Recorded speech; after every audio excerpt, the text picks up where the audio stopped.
जरा सोचो तुम्हारे हाथ एक ऐसा फोन लग जाए जो खुद ब खुद तुम्हारी सारी इच्छाएं पूरी करने लगे, लेकिन चीजें जैसी दिखती है उतनी सीधी है नहीं। कहानी की शुरुआत होती है सिड नाम के एक लड़के से जो एनजी नाम की एक लड़की को बहुत पसंद करता था। उसके दोस्त टाइगर ने कहा कि सिड को एनजी से उसके दिल की बात कहनी चाहिए। ये साले दोस्त ही मरवाते हैं। उसने अपने स्केट बोर्ड पर स्टंट करके एनजी को रिझाने की कोशिश की, लेकिन वो सीधा कचरे के डब्बे में जा गिरा। एनजी तुरंत उसे उठाने आई तो सिड उसे देखता ही रह गया। एनजी वहाँ पर नहीं थी, इसीलिए सिड ने उसे शहर घुमाने के लिए पूछा। दूर खड़ा स्कूल का बदमाश वर्जिल भी एंजिल को पसंद करता था, लेकिन वर्जिल को सिड से कोई खतरा नहीं था। उधर एनजी ने सिड से उसका नंबर मांगा, लेकिन अपने सिड के पास तो फोन ही नहीं था। तभी टाइगर ने बीच में एंट्री मारकर बात संभाली। दरअसल अपने भाई की खोपड़ी थोड़ी गर्म है ना, तो उसकी पिछली गर्लफ्रेंड ने इसका दिल तोड़ा और भाई ने गुस्से में फोन तोड़ दिया। नॉटी है भाई। फिर वर्जिल की गाड़ी की आवाज सुनकर एनजी अपने दोस्तों के साथ चली गई। घर पहुंचकर सिड ने अपनी माँ से अपना जन्मदिन मनाने के लिए पैसे मांगे। उसकी माँ उसे सिर्फ 30 यूरो ही दे पाई। इसके बाद सिड गिरता पड़ता एक रेस्टोरेंट में पहुंचा,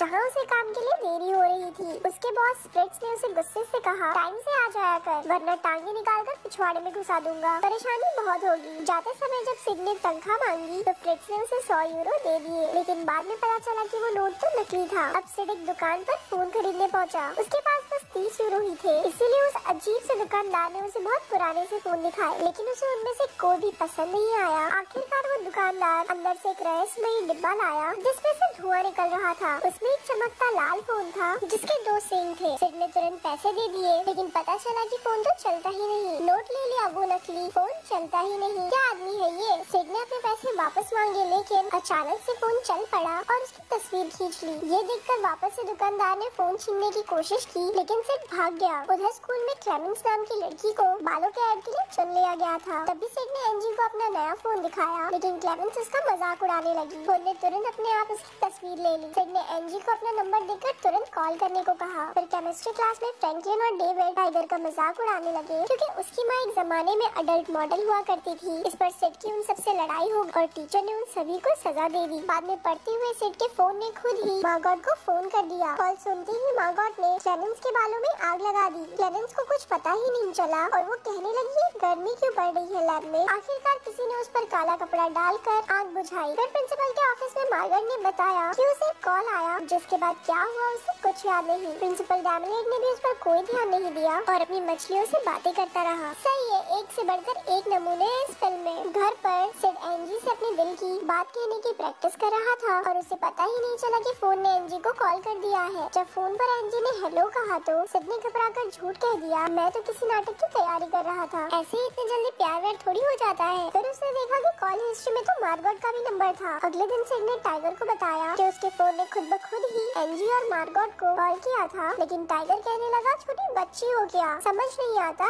तूने ही गलती से कॉल किया होगा। अचानक मैथ्स टीचर ने सिड के सर पर चॉक फेंक कर एक सवाल पूछा। सिड को जवाब नहीं पता था, लेकिन तभी उसके फोन पर अपने आप जवाब दिखने लगा। टाइगर ने भी ये देखा, लेकिन टीचर ने उसे कैलकुलेटर इस्तेमाल करने के लिए डांट दिया। उसने फोन छीनकर खिड़की से बाहर फेंक दिया। क्लास खत्म होने के बाद सिड भागकर फोन लेने गया तो वो एकदम ठीक पड़ा हुआ था। वो दोनों सोचने लगे कि आखिर फोन को ये जवाब पहले से ही कैसे पता था। तो शाम मैथ्स टीचर को एक फोन आया, जिसके बाद वो वहीं जम गया। अगली सुबह सिड ने उठकर देखा कि उसके फोन पर जन्मदिन की बधाइयाँ चल रही थी। स्कूल जाते हुए सिड ने टाइगर को बताया कि उसके फोन ने उसे खुद ही जन्मदिन की बधाई दी, जबकि उसने तो अपने जन्मदिन की तारीख फोन में डाल भी नहीं रखी। टाइगर को इसमें कुछ गड़बड़ लगी, इसलिए उसने सिड को फोन फेंक देने को कहा, लेकिन सिड क्यों मानने लगा, क्योंकि उसे तो इस फोन से बहुत फायदा हो रहा था। फिर टाइगर ने फोन से केमिस्ट्री क्लास में हो रही लड़ाई की सजा से बचने को कहा। उसी वक्त सिड के फोन पर प्रिंसिपल के असिस्टेंट का फोन आया, जो सिड को प्रिंसिपल समझ रही थी। सिड ने मौके का फायदा उठाकर अपनी सजा रद्द करवा ली और कैंटीन में मैकडॉनल्ड्स का खाना मंगवा दिया। इस फोन की शक्तियाँ देखकर सिड और टाइगर बेहद खुश थे। फिर सिड ने अपने फोन का नाम हेल्पफोन रखा और उसे ट्रिप बुक करने को कहा। उधर स्कूल में मैथ्स का टीचर लगातार चौक की उल्टी करते हुए मिला। फिर टाइगर ने सिड से हेल्पफोन उधार मांगा ताकि वो अपने माँ बाप को फिर से साथ ला सके। सिड ने उसे समझाया क्योंकि फोन ने उसे चुना है तो ये सिर्फ उसका है। उसने फिर भी टाइगर को फोन दे दिया, लेकिन टाइगर के छूते ही वो फोन बंद हो गया। गुस्से में टाइगर ने फोन पानी में फेंक दिया, लेकिन जब सिड ने उसे बाहर निकाला तो वो फिर से जलने लगा। अगले दिन वर्जिल ने टाइगर की माँ का एक भद्दा पोस्टर लगाकर उसे नीचा दिखाना चाहा। तभी सड़क पर किसी ने एंजी का आईपॉड चुरा लिया। सिड और एंजी अपने स्केट बोर्ड पर आईपॉड वापस लेने निकले और वर्जिल अपनी गाड़ी में चोर के पीछे भागा। तभी फ्रैंकलिन को एक फोन आया जिसमें उसने गाड़ी दीवार में ठोक दी। उधर सिड और एंजी चोर को पकड़ने में कामयाब रहे। एंजी ने उसका शुक्रिया अदा किया और सिड ने उसे कहीं बाहर चलने को पूछा, लेकिन एंजी ने कहा कि अफसोस वो नहीं चल सकती क्योंकि उसे हिस्ट्री पेपर के लिए पढ़ाई करनी है। अगले दिन टाइगर ने उसे समझाया कि इस फोन की वजह से वर्जिल को कितनी चोट लग गई है, लेकिन सिड ने उसे ये कहकर नकार दिया कि कोई मरा तो नहीं ना, क्या दिक्कत है फिर। आज सिड फोन की मदद से एंजी को हिस्ट्री पेपर में नकल करवाने वाला था। उसने हिस्ट्री टीचर को कॉल करके सारे सवाल पूछ लिए। थोड़ी देर बाद वर्जिल और उसके दोस्तों में सिड और टाइगर को कोने में ले जाकर काफी पीटा। अचानक वर्जिल को भी कॉल आई, लेकिन सिड ने धक्का देकर फोन गिरा दिया ताकि उससे कोई नुकसान न पहुंचे। तभी क्लेमेंस ने आके कहा सिड आज उन्हें नकल करवाने वाला है।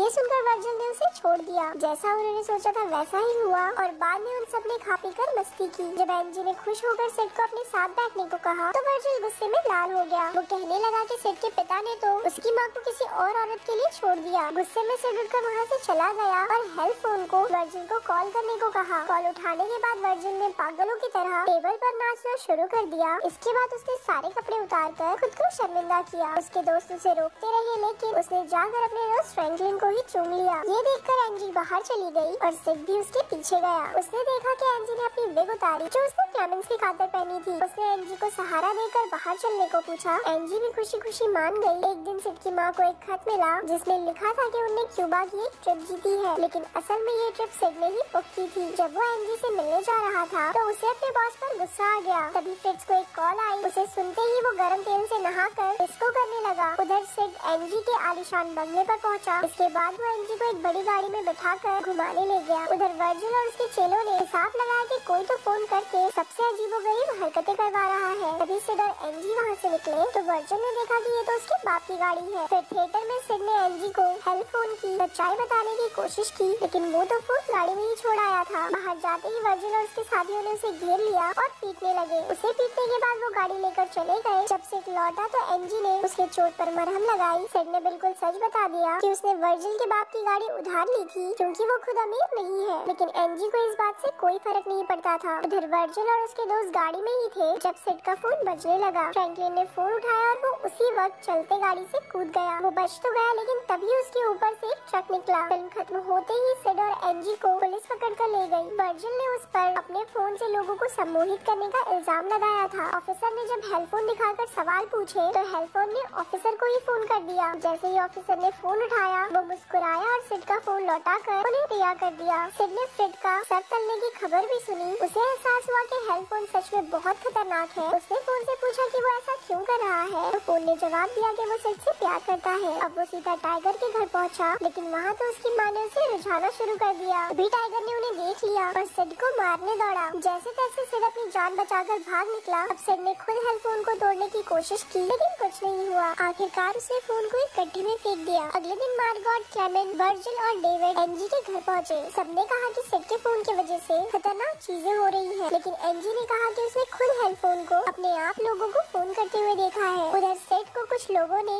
गड्ढे से उसका फोन ढूंढकर उसे लौटा दिया। फिर टाइगर आया और उन्होंने अपना मनमुटाव दूर करके एक साथ इस मुसीबत से निपटने का फैसला किया। तभी हेल्पफोन ने सिड को ही फोन कर दिया और कहा कि उसका अगला शिकार एंजी है। ये फोन कुछ ज्यादा हरामी नहीं हो रहा। जब एंजी के घर फोन बजा तो घबराते हुए क्लेमेंस ने फोन उठाया। फिर उसने हकलाना शुरू कर दिया और बाकी सब डर गए, लेकिन वो तो बस मजाक कर रही थी। फोन पर एंजी की माँ ने उसे गैस बंद करने को कहा। फिर मार्गॉट की माँ का कॉल आया तो उसने फोन सुनकर वर्जिल को पकड़ा दिया और फोन के कंट्रोल में आकर वो चाकू की चोट की वजह से मारी गई। वर्जिल ने उबलती गोंद अपने सामने खड़ी लड़की पर फेंक दी, लेकिन डेविड ने वर्जिल को बेहोश कर दिया। मार्गॉट का फोन फिर से बजा और एंजी के कुत्ते ने फोन उठाया। इसके बाद उसने डेविड को बुरी तरह काट लिया। कुत्ते ने फोन उठा लिया। वाह! तभी सिड और टाइगर भागकर वहाँ पहुँचे। बेचारी एंजी अपनी ही माँ से लड़ रही थी। उन्होंने जैसे तैसे उसकी माँ को बेहोश किया और एंजी ने बताया कि बाकी सब मारे जा चुके हैं। उन्होंने मशीन में फोन तोड़ने का फैसला किया, लेकिन सम्मोहित हुए वर्जिल ने उनका रास्ता रोका। सिड उसका सामना करने लगा और बाकी लोग मशीन का पासवर्ड सोचने लगे। वर्जिल ने आरी से सिड पर वार किया, लेकिन सिड किसी तरह बच निकला और उनकी लड़ाई के बीच वर्जिल मारा गया। उधर सिड ने एंजी का नाम पासवर्ड में डालने को कहा। तरकीब कामयाब रही और फोन टुकड़े टुकड़े हो गया, लेकिन धीरे धीरे वो फिर से हेल्पफोन में बदल गया। इसीलिए सिड ने उसे उठा लिया। अब वो सब सीधे स्कूल पहुँचे, लेकिन फोन ने एक साथ सारे बच्चे को कॉल कर दिया। एंजी ने चिल्लाकर किसी को भी फोन ना उठाने को कहा, लेकिन प्रिंसिपल ने आकर अपना फोन टीचर के कान पे लगा दिया, जिससे वो वहीं मर गई। ये देखकर सभी बच्चे भाग निकले, लेकिन हजारों बच्चे अब सिड और एंजी को मारने आ रहे थे। छिपते छिपाते उसे आइडिया आया और उसने अपना फोन लिक्विड नाइट्रोजन के टैंक में डाल दिया, लेकिन सम्मोहित हुए प्रिंसिपल ने उसे फिर बाहर निकाल लिया। तभी टाइगर ने बच्चे के झुंड को पार करते हुए फोन छीना, लेकिन एक बच्चे ने अपना फोन उसके कान पर लगा दिया ताकि वो भी सम्मोहित हो जाए, लेकिन टाइगर ने फिर भी फोन टैंक में डाल दिया। आखिरकार फोन जम गया और टाइगर ने बताया कि उसने पहले ही कान में रुई डाल ली थी। सिड ने टाइगर को जोर से गले लगा लिया और एंजी ने भी अपने प्यार का इजहार किया। जल्द ही उन्होंने एक समुद्र में टैंक को हमेशा के लिए डुबा दिया और यहाँ पर ये मूवी खत्म।